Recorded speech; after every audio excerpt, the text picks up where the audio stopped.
अस्सलाम वालेकुम।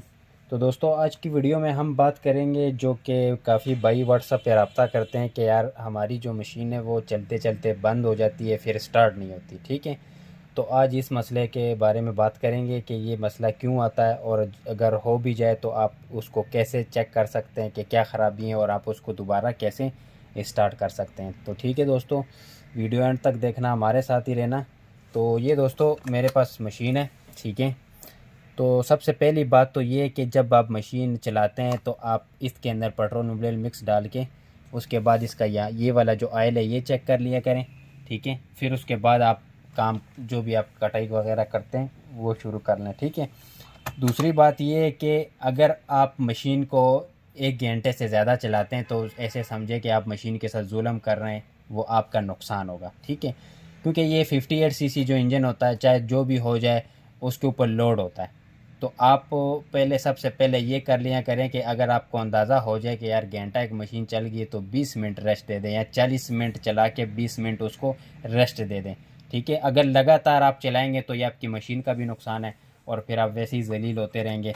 वो उसका मेन मसला जब ये आएगा कि अगर आप उसको एक ही दफ़ा रेस इसी तरह मंड के उसको कटाई करेंगे ना, तो वो आपकी मशीन ज़्यादा गर्म हो जाती है, वो हीट अप हो जाती है। जब हीट अप होगी तो कोई कोई मशीन तो चल जाएगी, कोई कोई अगर नॉर्मल क्वालिटी में होगी तो वो रुक जाएगी।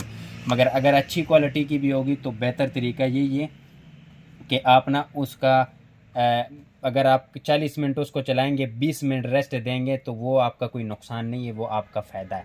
ठीक है, तो ये आप सबसे पहली जो बात है ये आप नोट कर लें कि आप मशीन को 40 मिनट चलाएं और 20 मिनट खुद भी रेस्ट करें, मशीन को भी रेस्ट दें, तो वो मशीन बंद नहीं होगी। ठीक है, दूसरा मसला, अगर फ़र्ज़ तौर पे मशीन आपकी बंद हो जाए तो ये यहाँ पे आपके जो है ना कार्बोरेटर वगैरह होते हैं। ठीक है, ये फ़िल्टर है, ये स्पार्किंग प्लग है, इसके नीचे कार्बोरेटर है। इसके बारे में मैंने पहले भी वीडियो बना के दी थी कार्बोरेटर की सेटिंग के बारे में। ठीक है, तो वो भी आप जाके चेक कर सकते हैं कि कार्बोरेटर की सेटिंग आपने कैसे करनी है। तो अगर फ़र्ज़ तौर पे मशीन बंद हो जाए, ठीक है, पहले तो ये एहतियात कर लें जो मैंने आपको बताई है। अगर उसके बावजूद आपकी मशीन बंद हो जाए तो फिर आप ये फ़िल्टर वगैरह जिस तरह भी आपका लगा हुआ, ये वाला हो या दूसरा वाला, वो आप खोल के, तो ये कार्बोरेटर है। ठीक है, बाज़ औक़ात होता है इस तरह है कि मशीन फिर ठंडी होके स्टार्ट होगी, तकरीबन 15-20 मिनट आप उसको छोड़ेंगे तो फिर वो बाद में स्टार्ट होगी। ठीक है, अगर उसके बाद भी स्टार्ट आपकी मशीन नहीं होती, ठीक हो गया, तो आपने सबसे पहले ये प्लग खोलना है। ठीक है, ये आपने कोयल की तार उतारनी है, ये प्लग आपने खोलना है। प्लग खोलने के बाद आपने पता क्या करना है, ये प्लग यहाँ पे वापस ऐसे लगाना है। ठीक है, बटन को ऑन करना है। अगर नीचे ऑन है तो नीचे कर लें, ऊपर ऑन है तो ऊपर कर लें। ठीक है, बटन ऑन करके आपने फिर ये कोई भी प्लग पाना वगैरह इसके बीच में नहीं लगाना है। ठीक है, आपने इस सिलेंडर के साथ अटैच करना है, सिलेंडर के साथ अटैच करना है, ताकि आपको अंदाज़ा हो कि करंट इसके अंदर आ रहा है या नहीं आ रहा। वहाँ पे आप करोगे तो मुश्किल होगा, आपको नज़र नहीं आएगा। यहाँ पे अगर ऊपर से आप किसी चीज़ को टच करोगे लोहे सिलेंडर के साथ, तो आपको यहाँ पे करंट शो होगा। ठीक है, तो अभी मैं इसको चेक करता हूँ आपके सामने।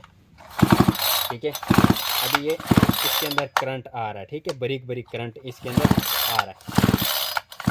ठीक हो गया, तो ये इसका प्लग, इसकी कॉइल ठीक है, करंट दे रही है। अगर आपके पास प्लग मौजूद है, अगर प्लग शार्ट हो जाए तो तब भी मशीन स्टार्ट नहीं होती। ठीक है, ये प्लग शार्ट होता है, ये अगर शार्ट भी होगा तब भी करंट देगा, अगर शार्ट नहीं भी होगा तो तब भी करंट देगा। ठीक है, तो ये वो फोर स्ट्रोक का इशू होता है, जिस तरह के हम प्लग चेक करते हैं करंट आ रहा है या नहीं आ रहा, फिर हम उसको चेंज कर लेते हैं ना। ये 2 स्ट्रोक का इस तरह का नहीं होता। तो आप अगर आपके पास प्लग दूसरा मौजूद है तो वो बेहतर है कि आप दूसरा प्लग इसके साथ लगा लें। कोयल आपकी चेक हो जाएगी कि करंट आ रहा है या नहीं आ रहा, कोयल ठीक होगी, तो उसके बाद आप प्लग, अगर आपके पास नया है तो आप दूसरा प्लग आप इसके साथ लगा लें। ठीक है, तो अगर उसके बावजूद भी मशीन स्टार्ट ना हुई तो फिर आपने प्लग लगा लिए। ठीक है, उसके बाद आपने पता क्या करना है, अगर प्लग नया मौजूद नहीं है तो उसी को साफ़ करके लगा लें। अगर फिर भी नहीं होता तो फिर बेहतर है कि प्लग नया लगा लें। तो ये जो कार्बोरेटर है ना भाईजान, ये आपने खोलना है, इसके 2 पेच है, ये मैंने पहले भी आपको वीडियो बना के दी थी, वहाँ से आप देख सकते हैं। ये सारा टापा खोलेंगे, ये प्लग खोलेंगे तो ये जो है ना, ये वाला प्लास्टिक का जो कवर है ये उतार के इसको साइड पे रखना है। इसके नीचे 2 पेच लगे हुए हैं कार्बोरेटर के, वो पेच आपने खोलने हैं। जिस तरह आप वो पेच खोलेंगे तो उसके बाद ये कार्बोरेटर आपका बाहर आ जाएगा, ठीक है। उसके बाद आपने इसके अंदर डायरेक्ट जहाँ पे आप कार्बोरेटर लगाते हैं वहाँ पे आपने डायरेक्ट पेट्रोल देना है। डायरेक्ट पेट्रोल देंगे और फिर उसके बाद प्लग इसी तरह लगा लेंगे। टापा आपने नहीं लगाना, सिर्फ प्लग आप इसी तरह लगा लेंगे और फिर उसके बाद आप किक मारेंगे। तो अगर आपका कार्बोरेटर का मसला होगा तो फिर आपकी मशीन जो है ना वो स्टार्ट होके बंद हो जाएगी। तो इससे आप ये आइडिया लगा सकते हैं कि आपका जो इंजन है वो ठीक है, स्टार्ट है, आपका मसला कार्बोरेटर में, ठीक है। तो फिर आप अगर आपको कहीं नज़दीक से मतलब कार्बोरेटर अच्छा मिलता है मुनासिब रेट पे तो आप वहाँ से भी ले सकते हैं और आप हमसे भी रब्ता कर सकते हैं। हमारे पास भी इसका complete A to Z parts मौजूद होता है, ठीक है। तो आप फिर कार्बोरेटर नया लगा लें, ठीक है। उसके बाद इंजन आपका चेक हो गया, कार्बोरेटर का इशू आ गया, स्टार्ट नहीं हो रहा, ठीक है। तो आप कार्बोरेटर नया लगा लें, बजाय कि आप किसी मैकेनिक के पास जाते हैं कि स्टार्ट नहीं हो रहा और वो कार्बोरेटर का इशू होता है, वो आपका पूरा इंजन ही चेंज कर देता है, रिंग पिस्टन। तो ये मैं आपको ख़ुद इसलिए बता रहा हूँ कि अगर किसी भाई का ये मसला आता है तो वो जो है ना करंट आ रहा है कोयल में, प्लग ठीक है, तो कार्बोरेटर को ऐसे उतारें, जहाँ पे कार्बोरेटर लगता है वहाँ पे थोड़ा सा मिक्स पेट्रोल डालें, उसके बाद किक मारें, मशीन स्टार्ट होकर बंद हो जाएगी। इसका मतलब ये होगा कि आपका इंजन ठीक है, आपके कार्बोरेटर का मसला है, ठीक है। तो उसके बाद आप कार्बोरेटर नया लगा लें। और दूसरा, अगर इसके बावजूद आप कार्बोरेटर मतलब आपकी मशीन स्टार्ट होकर बंद हो जाती है, फ़र्ज़ तौर पे कार्बोरेटर लगा हुआ है, आप किक मारते हैं और मशीन स्टार्ट नहीं होती, उसके बाद आप किक मारते हैं और यहाँ से थोड़ा सा रेस देते हैं, मशीन स्टार्ट हो जाती है, जैसे ही रेस छोड़ते हैं मशीन बंद हो जाती है। तो उस सूरत में ये वाला पेच आपको नज़र आ रहा होगा, ये बड़ा वाला, ठीक है। यहाँ से आपने पेच का अंदर करना है, इस पेच को आपने थोड़ा सा टाइट कर देना है, ठीक हो गया। तो वो वाला मसला आपका हल हो जाएगा। जैसे कि वैसे स्टार्ट नहीं हो रहा, जैसे आप रेस देते हैं, किक मारते हैं तो स्टार्ट हो जाता है, फिर बंद हो जाता है। तो एक तो यहाँ से आपने इसको टाइट करना है, दूसरा इसके नीचे 2 पेच लगे हुए हैं, उसकी वीडियो भी मैंने आपको बना के दी है। उस पेच के ऊपर लिखा होगा, ब्लैक कलर के अंदर पेच है, उसके ऊपर लिखा होता है, एक के ऊपर L लिखा होता है, एक के ऊपर H लिखा होता है, एक हाई होता है, एक लो होता है। तो आप उसकी एडजस्टमेंट करेंगे तो वो कार्बोरेटर भी आपका ठीक हो जाएगा, ठीक है। और कार्बोरेटर उस सूरत पे आप चेंज करें कि आपको पता है कि भाई ये मशीन कार्बोरेटर की बगैर स्टार्ट हो रही है, इंजन इसका ठीक है, मगर जब हम कार्बोरेटर लगाते हैं फिर कुछ बोलती भी नहीं, स्टार्ट नहीं होती, तो तब आप फिर कार्बोरेटर नया लगाएं। वैसे आप नया ना लगाएं कि जब आप रेस देते हो मशीन स्टार्ट हो जाती है, रेस छोड़ते हो मशीन बंद हो जाती है, और फिर उसके बाद जब तक आप रेस नहीं देते हो मशीन स्टार्ट नहीं होती, तो वो सेटिंग का इशू होता है। वो सेटिंग आप कर लें, आपको फिर नए कार्बोरेटर की ज़रूरत नहीं है। अगर आप सेटिंग कर लेते हैं अच्छी तरह तो कार्बोरेटर इंशाल्लाह उम्मीद है कि वो चल जाता है, ठीक है। उसके बारे में वो मैंने वीडियो बना के दी थी, आप वहाँ से उसकी सेटिंग चेक कर सकते हैं। तो दोस्तों आज की वीडियो में आपको ये इन्फॉर्मेशन देनी थी कि जब आपकी मशीन चलते चलते स्टार्ट हो के बंद हो जाए तो आप ये काम कर लें। आपके पास औजार में सिर्फ ये 2 चीज़ें चाहिए होती हैं बस, एक एलकी है, दूसरा प्लग पाना है। ये 2 चीज़ें आपकी कंप्लीट मशीन को, जो कि आप खुद कर सकते हो।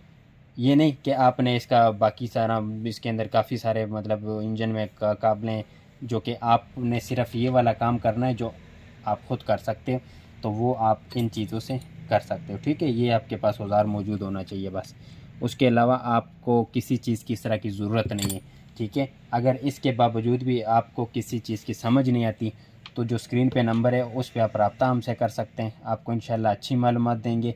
और अगर किसी भी पार्ट्स की आपको ज़रूरत है तो इंशाल्लाह आप कोई भी शहर हो वहाँ पे आपको हम TCS के ज़रिए या कोई बिल्टी के ज़रिए आपको बेच सकते हैं, ठीक है दोस्तों। तो इसके पास हमारे पास जो इसका कंप्लीट पार्ट्स है ना, उसमें भी मुख्तलिफ़ क्वालिटी होती है। जिस तरह की मशीनों में मुख्तलिफ़ क्वालिटी, मॉडल, सीसी सब की सेम होती है, क्वालिटी में डिफरेंस होता है, ठीक है। तो इसी तरह इसके पार्ट्स में भी डिफरेंस होता है। अगर अच्छी क्वालिटी की चीज़ लगाएंगे तो वो आपको तंग नहीं करेगी, नॉर्मल लगाएंगे तो फिर वो आपको मतलब वही इशू होगा, स्टार्ट नहीं होगा और ये और वो। तो बेहतर यही है कि आप जहाँ से भी चीज़ लेते हैं अच्छी ले लिया करें, ठीक है। और अच्छी आप तब ले लें कि आपके सामने, अगर फ़र्ज़ तौर पे ये कार्बोरेटर है ना, ये प्लग पाना है, तो अगर मैं बोलूँगा कि ये अच्छा है तो आपको तब पता लगेगा कि ये अच्छा है कि जब आपके सामने एक दूसरा नॉर्मल पड़ा रहेगा, तो आपको तब अंदाज़ा होगा कि यार ये वाकई अच्छा है, मुझे भी अच्छा लग रहा है, और ये जो है ना ये मुझे अच्छा नहीं लग रहा क्योंकि ये थोड़ा सा कमज़ोर है, ठीक है। तो इनकी क्वालिटी सामने ज़ाहिर होती है, जो भी पार्ट्स होता है, शक्ल सब सेम होते हैं। जिस तरह की 5800 की जितनी भी मशीनें काफ़ी सारी है, जूमैक्स है, किंग पार्क है, कनफ्लाई है, उसके बाद काफ़ी सारे मॉडल हैं, सोलो की है, पांडा की है। ये सब जो है ना ये 58 सीसी है, मगर सब की क्वालिटी में फ़र्क इसलिए कि पार्ट्स में फ़र्क है। महंगी इसलिए कि पार्ट्स अच्छी चीज़ का महंगा है, सस्ता जो होता है वो पार्ट सस्ता होता है, वो मशीन भी सस्ती मिलेगी आपको। तो चीज़ को पहचानने के लिए जब दुकानदार आपके सामने 2-3 चीज़ रखेगा तो आपको ख़ुद अंदाज़ा होगा कि यार ये फ़र्ज़ तौर पे ये वाला अच्छा है या ये सस्ते वाला अच्छा है या क्या हो रहा है, क्या हिसाब किताब है ना। तो इस चीज़ को आप खुद देख के अंदाज़ा लगा सकते हैं। एक चीज़ अगर आपके सामने अगर रखता है कि ये अच्छा है तो वो फिर आपको समझ नहीं आएगी, क्वालिटी वाइज रखेगा तो आपको खुद अंदाज़ा होगा। ठीक है, तो दोस्तों अब तक के लिए इतना ही, दुआओं में याद रखना। ठीक है, तो इंशाल्लाह नेक्स्ट वीडियो में आपको मज़ीद अच्छी मालूमात देंगे। अब शुक्रिया।